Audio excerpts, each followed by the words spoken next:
soy Chablé y voy a hablar del segundo capítulo de la sandía. Siembra. Se recomienda hacer un riego antes de la siembra directa y esperar que drene el exceso de agua para luego proceder con la siembra. Con distancia de 2 metros por 2 metros y 4 metros por 1 metro, de preferencia 2 semillas. De los 10 a 12 días después de la siembra se efectúa para quitar las plantas y dejarla más vigorosa y sana.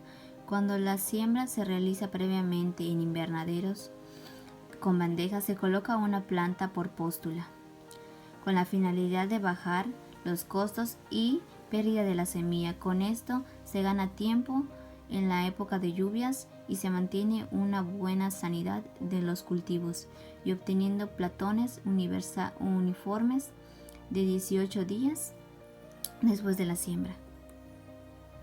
Acolchonado consiste en cubrir el suelo o arena generalmente con una película de polietileno negro de unas 200 galgas. El objetivo de esto es aumentar la temperatura del suelo, disminuir la evaporación del agua, impedir la emergencia de las malas hierbas, aumentar la concentración de CO2 en el suelo y aumentar la cantidad de fruto. Al eludir el contacto directo del fruto con la humedad del suelo. Poda. Consiste en eliminar los brotes principales cuando se presenta entre 5 y 6 hojas, dejando desarrollar los 4 y 5 brotes secundarios que parten de las axilas de la misma, para darles una forma más redondeada a las plantas. Fertilizante. La cantidad y forma de aplicar adecuada de los fertilizantes permite el mejor desarrollo de las plantas en buenos rendimientos y calidad de fruto.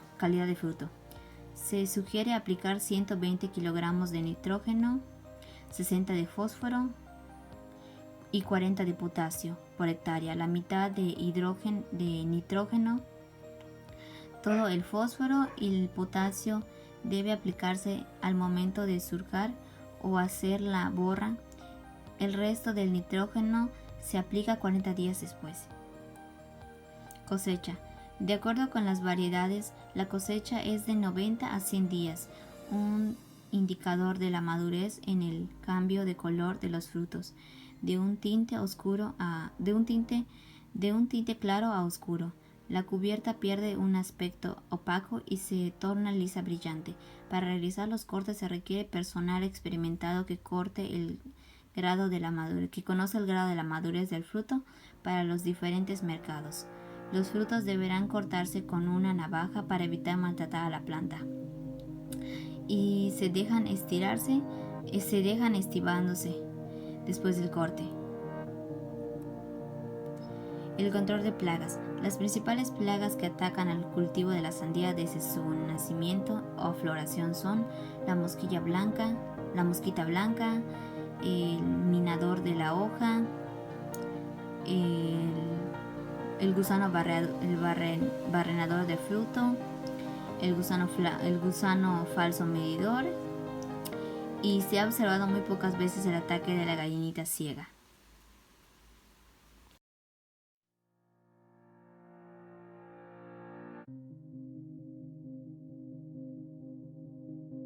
Hola, mi nombre es Ingrid Noemí Ucán Rodríguez. El tema que me tocó es el maíz. Los puntos importantes: preparación de terreno, siembra, riego, nutrición vegetal y plagas, cosechas y poscosechas y sus usos. Preparación de terreno. Para que produzca una buena germinación y la energía de las plantas, tenemos que tener una temperatura adecuada, unos de 10 centígrados de temperatura media diaria. Determinada humedad. Si el terreno no tiene las aportaciones con el riego, buena aireación para la semilla, tenga oxígeno para germinar. Desmenuzamiento de la tierra para que la semilla esté en contacto a las partículas del suelo. Una capa superficie del suelo suelto para que la plántula no tenga obstáculos para salir. Siembra. Profundidad de la siembra del maíz. A la hora de sembrar cualquier cultivo, sabemos que si depositamos la semilla a una profundidad constante, nos garantizamos un crecimiento uniforme. En el caso del maíz, no debemos elegir la profundidad de la siembra en el horizonte del suelo húmedo. De este modo, te garantizamos el acceso del agua de cada una. Si colocas una semilla muy cerca de la superficie, corres un riesgo de que estén deshidratadas. A más profundidad, mayor hidratación, pero más esfuerzo le extrañará a la plántula en emerger y será más sensible a la enfermedad. Riego. El riego de presión se ajusta a cualquier parcela. Se puede aplicar en todas las topografías, tamaños de campo y tipos de suelo. Con el riego de presión se puede mantener la humedad óptima del suelo y niveles de nutrición en todas las condiciones. Nutrición vegetal. Nitrógeno. Nitrógeno se requiere en cantidades grandes, incluso en máximos, el crecimiento, materia seca y cosecha. Fósforo, un elemento que solo requiere en cantidades pequeñas.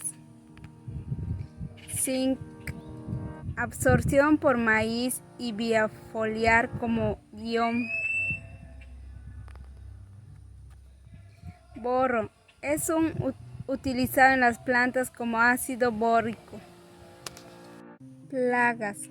Gusanos blancos. Los gusanos blancos son uno de los grupos de insectos cuya incidencia tiene mayor asociación con la siembra directa, ya que es conocido de los labores del suelo no permiten su incremento.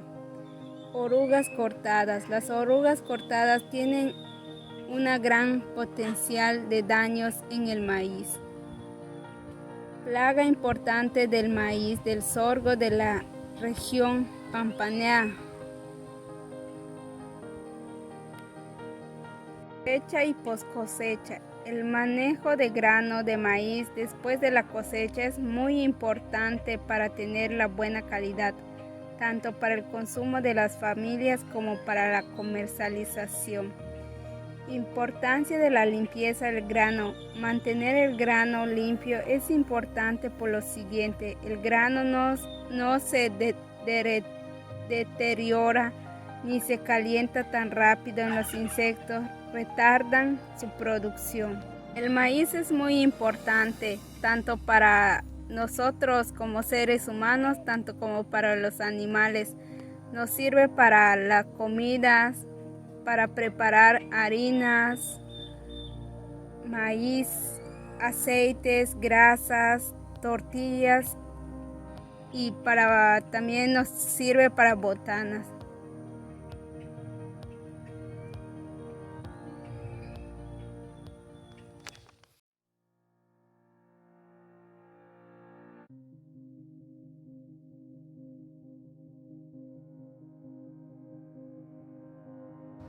Hola, mi nombre es León Ulil Heredia Rodríguez de San Miguel. Y a mí el tema que me tocó es el referente a la stevia. Como en la tecnología en producción abarca mucho, vamos a tocar los puntos importantes. Uno, que es la preparación del terreno. Preparación del terreno. La stevia en su estado natural crece en una región subtropical semihúmeda de América, con precipitaciones que oscilan entre 1400 y 1800 milímetros al año, distribuidos totalmente en la región. En las zonas de la plantación de stevia debemos de procurar que no haya árboles grandes ni frondosos, porque estos le quitarán la luminosidad a la planta y evitará que crezca normalmente. Se debe de plantar cerca de una vivienda para que su cuidado sea óptimo tanto de día como de noche. Se debe de estar la plantación alejada de cualquier zona comercial o algún otro cultivo que tenga otro tipo de fauna nociva para evitar los daños a las plantas y que la cosecha sea óptima. El terreno debe estar libre de malezas, eso se hace diario, se controlan para evitar plagas. El suelo de las almacigueras debe ser profundo, por lo menos 30 centímetros de profundidad. La planta es rústica y poco exigente. La siembra. Se recomienda sembrar entre 20 centímetros de hilera y a 16 centímetros entre planta, que es lo más óptimo. Es importante tener un buen drenaje en el terreno y los trazos limpios y caminos amplios. La reproducción es asexual o por esquejes. Hay dos tipos de esquejes, el apical y el subapical. Se recomienda el tipo apical que no requiere de enraizador. El corte se realiza con base en el nudo lo más próximo posible al último nudo de la planta. Los esquejes son plantados de 1 centímetro a 10 centímetros entre hileras. Entre las labores de cultivo encontramos la poda de formación, que se realiza a los 8 días después de haber sido plantada. A los 20 días después de la primera poda se realiza la segunda, que consiste en eliminar las ramas secundarias. El número de cortes están en función de las condiciones climáticas y de los suelos. Por lo general se realizan hasta 4 cortes al año. Sin embargo, dependiendo del manejo y variedad, se llegan a realizar hasta 8 cortes al año. El control de malezas. El control debe ser eficiente y puntual. Una de las operaciones que determina el éxito de la producción es este manejo y control de las malezas. El cultivo debe de estar limpio, especialmente los primeros 20 a 30 días posteriores a la poda y a la cosecha. Una labor más es el uso de la cobertura plástica llamada mulching. Esto va a evitar que crezcan malezas, impidiendo la transmisión de luz fotosintética y que active el desarrollo de estas mismas. Este producto es biodegradable por exceso oxidativo, en efecto por la temperatura y la luz ultravioleta. El riego. El riego para este es muy importante, ya que esta planta es muy sensible a la falta de agua, impidiendo su crecimiento, impidiendo una buena cosecha. Se recomienda un riego por goteo porque esto no dañará las plantas. El riego por aspersión puede causar problemas fitosanitarios en la cosecha y con ende la pérdida total o parcial de ella. Nutrición vegetal y o fertilización. En esta lámina podemos ver una tabla donde se muestra la cantidad de urea, ácido fosfático, nitrato de potasio, en los porcentajes de cada uno. Cabe resaltar que una planta bien nutrida previene el ataque de muchas plagas y muchas enfermedades. El uso de bacterias promotoras de crecimiento vegetal o fijadoras del nitrógeno libre pueden aportar este elemento y mantener una carga biológica que compite con los hongos. El pH debe mantenerse entre 5.6 y 6.5. El calcio aplicado soluble foliar ayuda a la emisión de cogollos y raíces. El humus del lombriz líquido es un excelente acondicionador recuperador del suelo y bioestimulante para las plantas. Cabe resaltar que entre mejor abonado esté nuestro terreno antes y posterior a la cosecha, facilita nuestros cultivos y ayuda a que las plantas tengan un crecimiento óptimo y libre de enfermedades. Manejo de plagas y enfermedades. Después de cada poda es recomendable aplicar un fungicida y un fertilizante foliar. El fungicida con el fin de proteger la herida causada por la entrada de patógenos y el fertilizante foliar para estimular la brotación de yemas y nuevos brotes. Las plagas chupadoras y raspadoras, como son la Hemiptera, Optotera o Acari, causan daño indirecto porque se alimentan de la savia, disminuyendo su crecimiento de la planta y causándoles una enfermedad o su muerte. En esta lámina podemos apreciar un hongo, los síntomas y la prevención y el control que se necesita para cada uno de ellos. En la segunda ilustración podemos ver un tipo de insectos en este caso de larvas de escarabajos, grillos, topos, ácaros, áfidos y lepidópteros. Los insectos masticadores son los que causan más daños a las producciones de stevia debido a la reducción foliar de esta, porque es su principal alimento. Las enfermedades encontradas en stevia son causadas por fitopatógenos que provocan marchitamiento, manchas necróticas y ennegrecimiento. Cabe resaltar que para el control de enfermedades o manchas foliares se recomienda el sulfato de cobre a razón de 3 a 1 por litro de agua. Se recomienda realizar un manejo preventivo de enfermedades, iniciar un correcto tratamiento si se encuentra alguna de ellas y practicar estas actividades diariamente con todos los que están involucrados en el proceso. Cosecha y post cosecha. Este es el momento que todo agricultor, campesino o el que trabaja en la tierra espera. En el caso de la stevia, el momento ideal es cuando la plantación presenta un máximo del 5% de botones florales o una semana antes de que abran los botones florales. La cosecha. En la stevia, la parte útiles con fines comerciales son las hojas frescas, las cuales se toman cuando las plantas presentan como máximo 5% de botones florales, como lo había comentado. La forma de cosechar. Se puede cosechar en forma mecanizada o en forma manual, o una forma que es semi-mecanizado con una máquina. El corte ideal de la planta de stevia es a los 10 centímetros de altura y la pérdida de las plantas es mínima. Dentro de la cosecha encontramos el proceso de secado.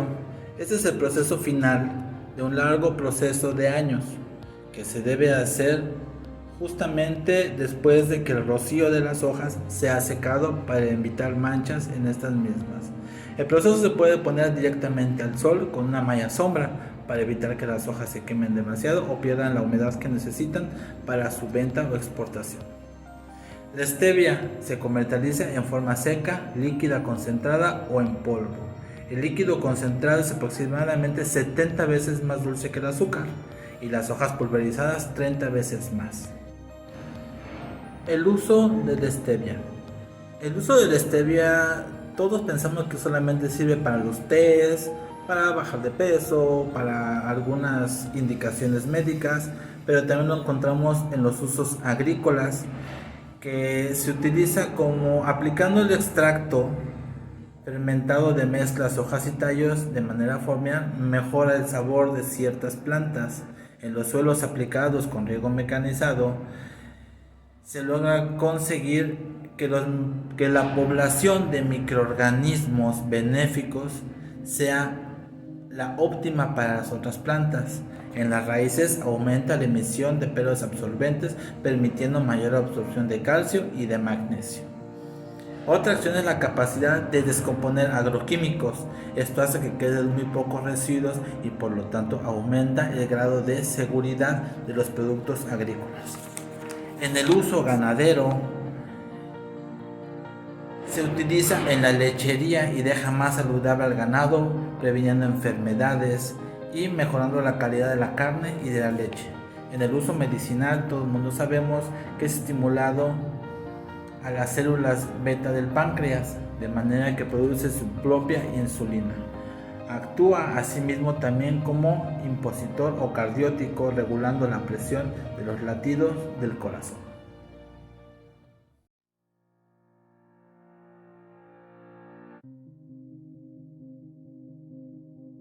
El siguiente tema que voy a exponer es el nopal. El primer punto que vamos a tocar es el de preparación del terreno. Se trata de limpiar el área donde se va a hacer plantaciones con el único objetivo de dejar el suelo lo más suelto posible para el desarrollo radicular de la planta. Este es el punto más importante de todo el sembrado del nopal. El siguiente punto del proceso del nopal es el trazado. El trazado de la hilera de plantas de la plantación tradicional o trazado de camas. La plantación se coloca en las pencas con orientación norte a sur, esto para evitar quemaduras por el sol. Barbecho. El barbecho es una parte importante, ya que al barbechar tenemos que tener una profundidad de 25 a 30 centímetros, con el objetivo de remover la capa inferior del suelo y eliminar plagas, nematodos que atacan a este cultivo. Se debe pasar una rastra con el fin de remover lo que son piedras y todo lo que pueda afectar al desarrollo reticular de la planta. La siembra. La siembra se debe de hacer a 30 centímetros del centro de la planta y a 80 centímetros entre surco y surco. Al mes o al menos 2 meses se efectuará una plantación y se debe aplicar una capa de estiércol de 3 a 5 centímetros por las hileras, esto para no afectar y para contribuir al desarrollo de un buen sistema radicular de la planta, así como una planta fuerte, ya que tiene los nutrientes que necesita para poder crecer. Labores del cultivo. Dentro de esto, todos los años se deben realizar podas de formación, esto con el objetivo de mantener una planta saludable y promover el nuevo nacimiento de nuevos nopalitos, que es lo que nos va a ayudar a una buena cosecha. Se cortan las percas terminales como lo determine la producción. Se utilizan herbicidas cuidando de no aplicarlo sobre las plantas de nopal. Se recomienda aplicarlo durante el día, ya que los estomas están cerrados, a la absorción del nopal es menor. Como prevención a las heladas se recomienda un microtúnel, lo cual va a evitar que las plantas se quemen y se deterioren con este efecto. El riego. El riego en una planta de nopal es muy escaso. Se debe de hacer solamente 1 o 2 veces al año si es que realmente la sequía está en su punto más fuerte. Esto para evitar la pudrición del producto o que sean invadidos por otros patógenos o algunos insectos chupadores. Nutrición vegetal o fertilización. En este cultivo se utiliza el abono de estiércol. ¿Por qué? Porque aporta todos los nutrientes que la planta necesita. Se debe de fertilizar con químicos, haciendo aplicaciones de sulfato de amonio y superfosfato de calcio una vez al año. Plagas y enfermedades. Dentro de las plagas y enfermedades del nopal, el cultivo no presenta ninguna de gran importancia económica. Sin embargo, señalaré algunas como lo son la cochinilla, la mosca de la fruta, el gusano de tierra, el gusano cogollero y la enfermedad de la roya y también el gusano minador. Cada uno de estos empieza con un proceso de incubación, que es el momento en el cual se tiene que atacar, ya que una vez siendo infestada la planta es muy difícil erradicar la plaga y se le puede contaminar al demás cultivo. Por eso es importante llevar un buen control de manejo de plagas desde sus inicios. El gusano cogollero se alimenta de tunas de plantas jóvenes, causando deformaciones y perforaciones en las mismas. El gusano cogollero es una larva de color verde claro que mide hasta 3 centímetros de longitud. El gusano minador es una larva pequeña, roja y rosada que vive dentro de la epidermis de las paletas terminales formando galerías. La roya es una enfermedad cuya agente causa un hongo que ataca las paletas y los frutos formando una póstula redonda de color amarillo naranja que sobresale de la superficie de la paleta. En la lámina podemos observar la descripción del gusano del hambre y sus afectaciones, su importancia, la descripción del parásito y los daños que causa, su orden, su clasificación y su familia, además por género y especie. En esta lámina podemos observar la descripción de la cochinilla, sus afectaciones, sus daños y su control.